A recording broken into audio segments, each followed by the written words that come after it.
Hey, what's up, guys? Welcome back. Steve Cammarata here with WINEWORKZ, reading some more of my book, Please Don't Die. This is book 2, Please Don't Die, Dad. And I'm about to read chapter 4, which is entitled, It's in the Sauce. Growing up as a kid, one very fond memory that stands out in my mind is watching my mom and dad making spaghetti sauce. We're Italian, right? The Cammarata secret sauce recipe has been handed down from generation to generation. My dad had taught my mom how to make the sauce, even though she is not 100% Italian. But with much practice, hers tasted just as good as his. But my dad had a little secret of his own, one that I'm sure he wouldn't want anyone to know. Not only did a lot of love go into making the sauce, but I think on some occasions, even some of my dad's sweat had entered the sauce pot. You see, my dad was heavily allergic to spices. You've never seen anything like it in your entire life. I'm not kidding. Crazy.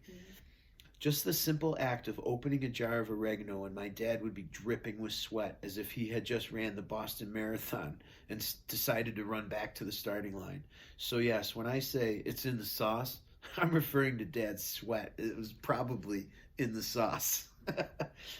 Dad's spice allergy was so bad that when he made the sauce, he had to wrap a bath towel around his neck to try to avoid his sweat getting into the sauce. He was literally drenched when the sauce was completed. Usually pasta night was every Tuesday night at our house. My dad would start to sweat as soon as he entered the house. I have such strong memories of watching him come home from work, take off his tie, his dress shirt, right down to his V-neck white undershirt that he always wore underneath. My mom was usually courteous enough to have a clean and fresh bath towel draped on the back of Dad's chair at the head of the table ready to go. And I was always amazed at how much he would sweat during dinner. Funny thing was that as allergic to spices as he was, he loved them just the same. With this spice allergy came restaurant restrictions.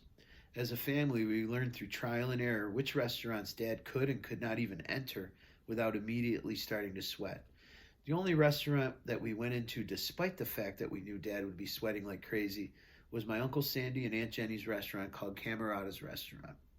Cammarata's was like home, and it was pretty much accepted that my dad would need a towel to wrap around his neck when we went there. Once I remember asking my dad if we could eat at Mighty Taco in Lockport, and he said yes, but the minute we walked in, he immediately started to sweat, so we turned around and walked right back out. Fun fact regarding Mighty Taco location in Lockport. A little side note here for you. When they first opened up, they actually used to sell draft beer for the first year or two. I love pointing this out because oftentimes people think I'm full of shit, but this is a true fact I know from personal experience. Seeing my dad with a towel draped around his neck and a standard V-neck undershirt is probably the single most vivid memory I have when I close my eyes and think of my dad. To myself, my mom, and my siblings, it was just normal. Not so normal did it seem to my friends who would come over and see how much he would sweat and when any type of spices entered the equation. I'll never forget this one time as a teenager when my mom was out of town and Dad said he was working late. I had friends over and we decided to drop some LSD and watch the movie The Wall by Pink Floyd. At this point in time, most of us had tried LSD several times and we were quite familiar with the effects.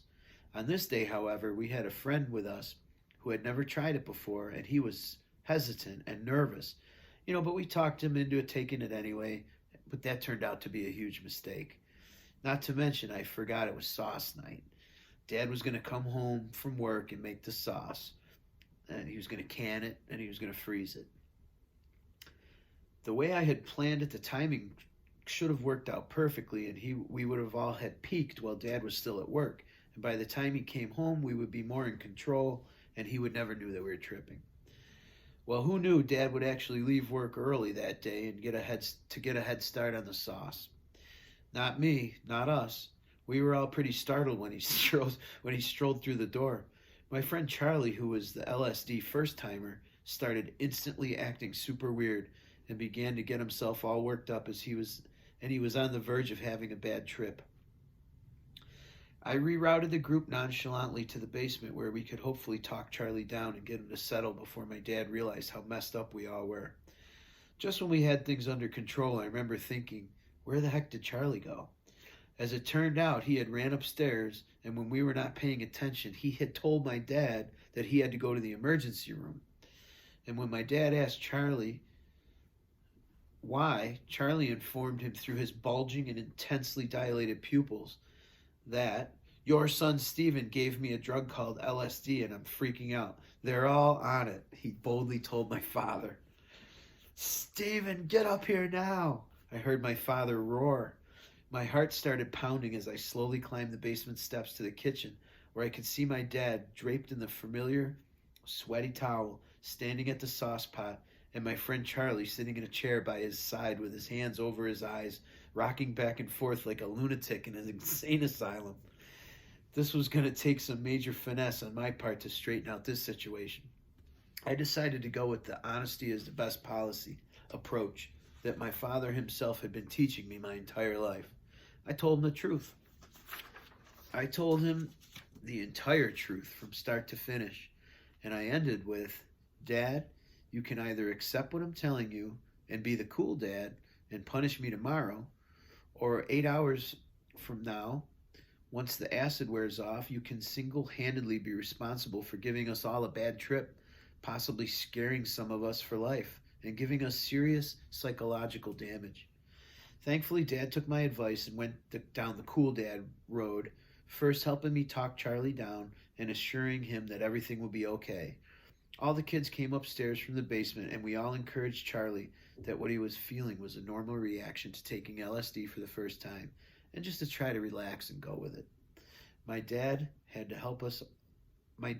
us all help set the table, and as crazy as it was, we all sat down for dinner, still tripping our faces off, and my friends watched in amazement as the beads of sweat dripped from my father's head, absorbed by the towel firmly wrapped around his neck as he enjoyed his enormous plate of pasta and the Cammarata sauce. After dinner, it was movie time. The VHS we were so excited to watch was Pink Floyd The Wall. The craziest part about this story is that when my friend went to put the tape in, it was not actually The Wall that was in the box, but for reasons unknown then and now, it was a movie called The Deer Hunter. My dad was a Vietnam veteran, and watching a movie about a war with a group of drugged out teenagers was the last thing he needed, so I decided to take the movie out and do something else. I didn't get much resistance from my group of friends, especially after the comment that my dad made about having a Vietnam flashback, going berserk and killing everyone. He was obviously kidding, but it freaked everyone out enough to quickly forget about watching a movie. Thank you so much. That's the end of Chapter 4. Stay tuned for Chapter 5. I appreciate you checking it out. Thank you.